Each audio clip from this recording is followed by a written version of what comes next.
쓸모없는 물건을 언젠가 필요할까봐 이사할 때마다 싸들고 다닌 내가 얼마나 한심하게 느껴지던지.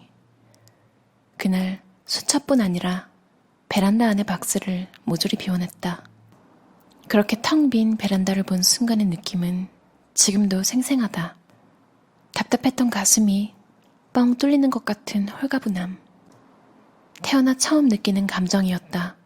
그것은 해방감이었고 진짜 자유였다.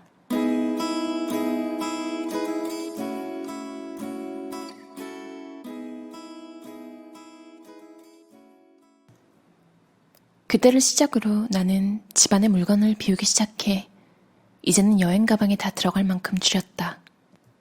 그러나 여기서 멈추지 않았다. 사무실의 물건과 정보, 더 나아가 일, 소비, 인맥, 걱정까지도 덜어 최소한만 남겼다. 그러자 신기한 변화가 생겼다. 야근이 줄면서 삶의 여유와 잃어버린 행복을 되찾았고 사람 스트레스와 돈 걱정이 줄었다. 늘 미래에 대한 불안에 시달리던 내가 가치를 느끼는 일을 찾으면서 현재에 집중했다. 삶에서 불필요한 것들을 비워내자 가장 원하던 소중한 삶이 채워졌다. 언젠가를 위해 오늘을 희생하며 일하지 않아도 지금 여기에서 일이 행복해졌다. 단순한 것이야말로 마치 마법처럼 무엇보다도 큰 힘을 가졌음을 나의 삶으로 직접 겪으며 깨달았다. 내가 확실히 알게 된 건 일의 행복이란 현재를 잘 살려는 자신의 마음과 태도에 달렸다는 것이다. 단순함은 불필요한 것을 비움으로써 우리에게 가장 소중한 것들을 찾아준다. 여행에서 짐이 많으면 여정이 힘들고 목적지까지 가기 힘들듯 인생에서도 불필요한 것들을 많이 떠안고 있으면 과정이 괴롭고 원하는 방향으로 나아갈 수 없다. 어깨에 진 짐의 무게를 가볍게 할 때에야 인생은 자유롭고 행복해진다. 최고의 인테리어는 채웠을 때가 아니라 비웠을 때 나온다. 만약 현재 일이 뜻대로 되지 않거나 피곤하다면 방에서 더 할 것이 아니라 뺄 것을 찾아봐야 한다. 가방 무게를 줄인다. 현재 필요한 책만 남긴다. 자주 입는 옷만 남긴다. 현재 소중한 물건만 남긴다. 사실 과거에 살지 말라는 이야기가 많잖아요.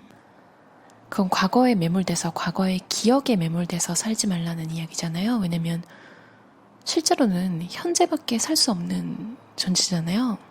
과거에 살고 미래에 사는 게 사실상 불가능하다는 생각을 하고 나면 지금 나는 언제나 현재밖에 살 수 없는데 내가 지나간 과거와 오지도 않은 미래를 생각하면서 시간을 낭비하고 있구나.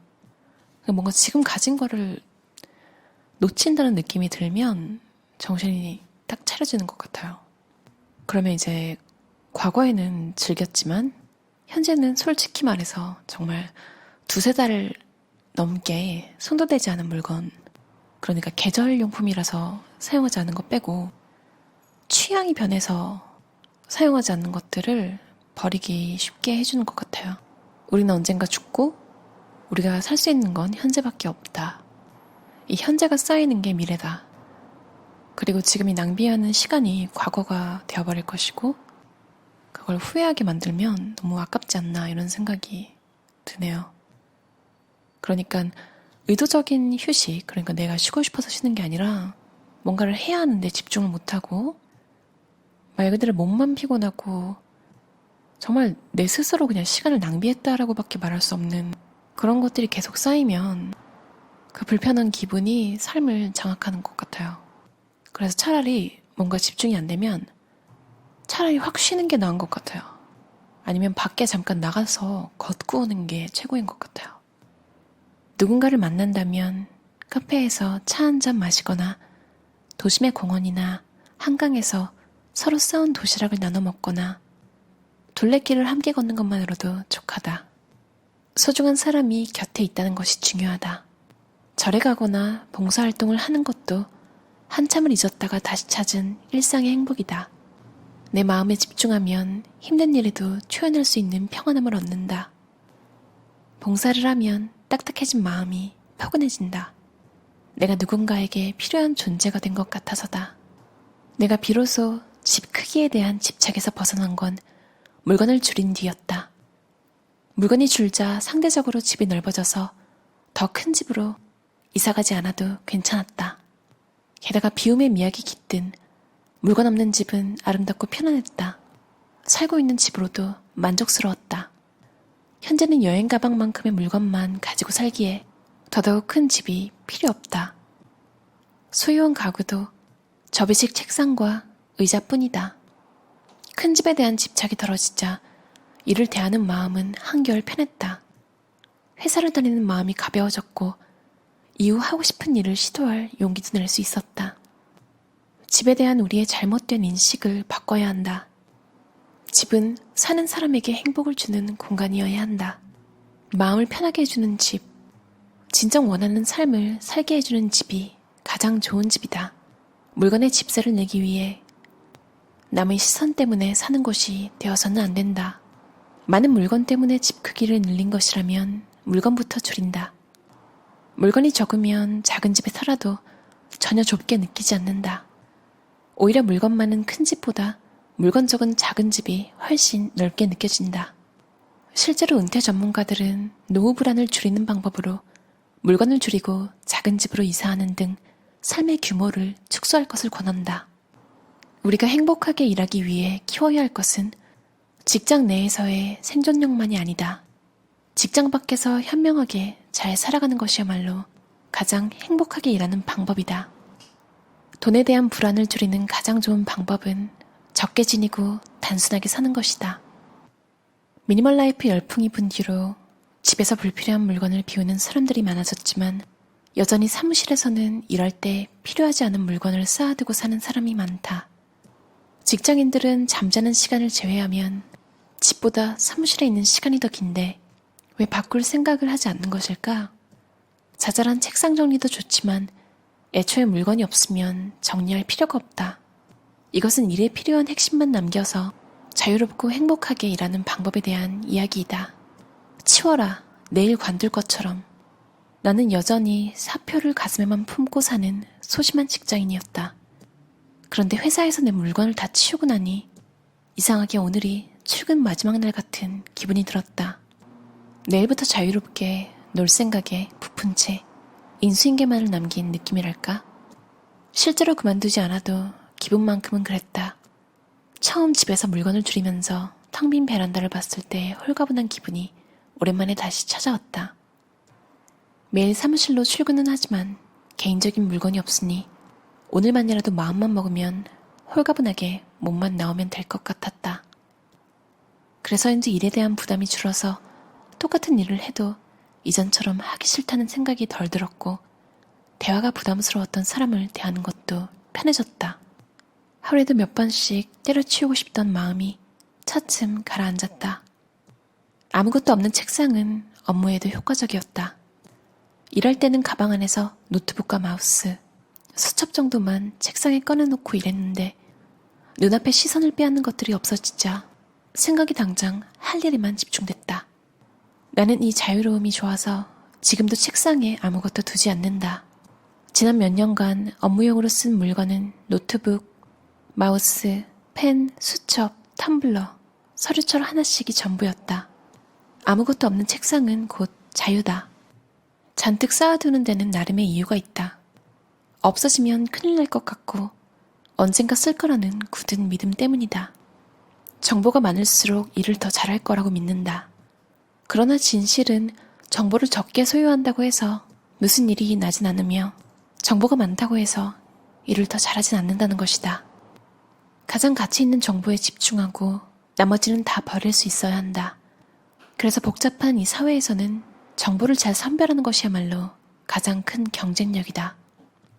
정보를 접할 때마다 스스로에게 질문을 던진다.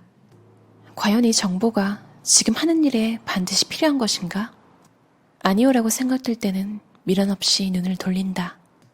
시간은 남이 아니라 내가 주도권을 쥐고 관리해야 한다.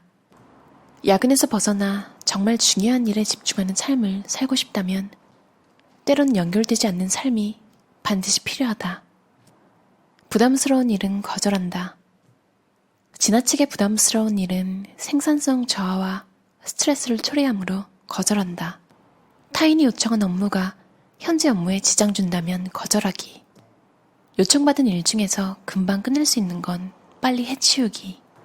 현재 상태가 몸이 힘들고 스트레스를 받고 있다면 지금 하고 있는 것들은 명백한 욕심이다. 하지 않아도 되는 일은 하지 않는다. 덜 중요한 일은 미룬다.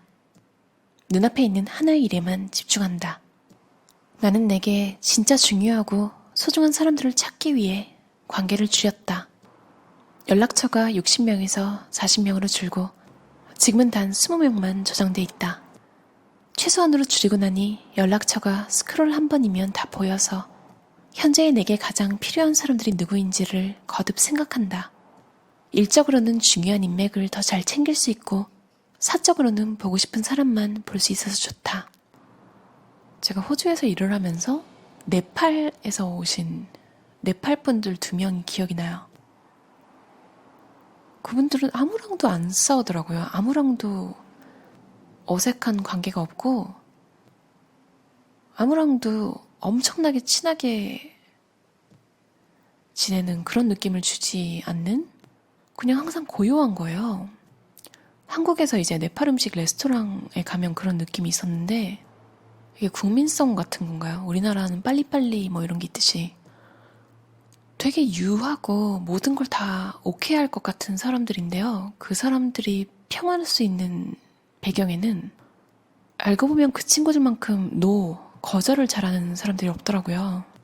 그리고 타인이 던지는, 그러니까 잔잔한 그분들의 생활에 누가 이렇게 돌을 던지면 반응을 안 해요. 이게 어떻게 보면 기법이더라고요. 나르시시스트들을 대할 때 그레이록이라는 하나의 메서드더라고요. 그러니까 이유 없이 누군가 여러분을 괴롭힐 때 그냥 반응을 안 하는. 왜냐면 그 사람들이 원하는 건 반응이잖아요. 뭐 화를 내거나 뭐 대화를 하거나 뭔가 반응을 보여야 되는데 안 하는 것. 그 네팔 친구들이 한 말이 딱 기억이 나요. 그러니까 신경 쓰지 말고 양보다 질이다. 저는 그렇게 유한 친구들이 사람들을 정말 좋아하고 여러 명이랑 친할 줄 알았는데 진짜 관리를 잘해요. 좋아하고 믿을만하고 언제든 도와줄 수 있는 느낌이 없으면 친구라는 범주에 놓지 않더라고요. 소중한 물건을 소중하게 대하기 위해서 물건을 정리하잖아요. 인맥도 그런 것 같아요. 그 네팔 친구들처럼 소중한 사람, 정말 인생에서 안고 가야 될 사람들을 위해 한정된 에너지를 쓸데없는 사람들에게는 아끼는 것. 이게 마음가짐으로 사실 쉽게 되는 게 아니잖아요. 오늘 막 누구 때문에 정말 기분 나빴는데 그거에 대한 말을 한마디도 안 하고 넘어가기가 힘들잖아요. 저도 느낀 건데 계속 당하는 사람들이 당하잖아요. 그게 계속 기회를 줘서 그런 거더라고요. 그리고 너무 이해를 하려고 만난다고 다 인맥이 아니고 밥을 몇 번 같이 먹었다고 친구는 아닌 것 같아요. 이 책의 저자는 만나고 싶은 사람을 만나지 못했다면 아무나 만나기보다는 홀로 일하는 것이 낫다. 묵묵히 자신을 다듬으면서 할 일에 집중하다 보면 머지않아 서로를 도약하게 하는 좋은 인연을 만나게 된다고 믿는다. 이 책에서 제일 충격적이었던 문장이 있어요. 사실 이 책 저자가 쓴 말은 아니고요. 박창국 교수는 저서 초인 수업에서 주체성에 대한 니체의 철학을 이렇게 풀어낸다. 우리가 남의 평가에 민감한 것은 우리 안에 존재하는 노예 근성 때문이다. 고대 노예제 사회에서 노예는 자기 자신을 주체적으로 평가하지 못했다. 노예를 평가할 수 있는 사람은 어디까지나 주인뿐이기 때문이다. 노예는 주인이 잘했다고 칭찬하면 기뻐하고 못했다고 지적하면 슬퍼한다. 옛날에 어떤 인터뷰, 그러니까 디자이너의 인터뷰였는데요.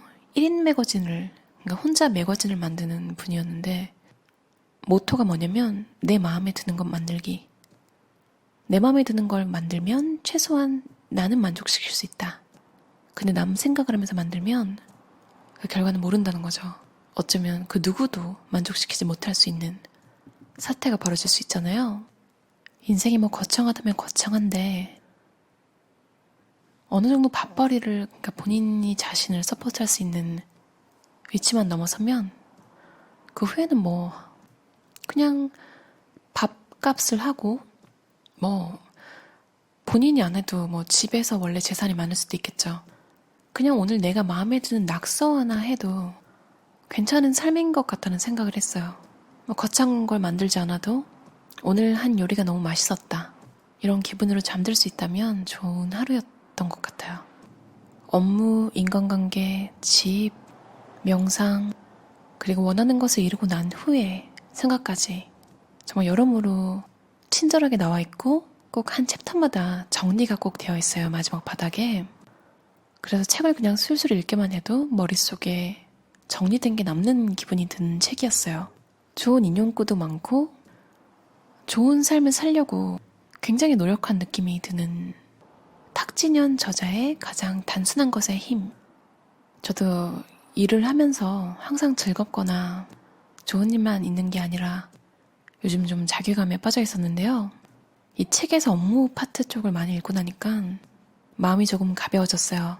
여러분도 뭔가 삶이 안 돌아갈 때 일단 어디든 비워보는 것부터 시작하는 것 괜찮은 것 같아요. 저도 정리하고 업무에 필요한 부분 공부하러 갈게요. 들어주셔서 감사합니다.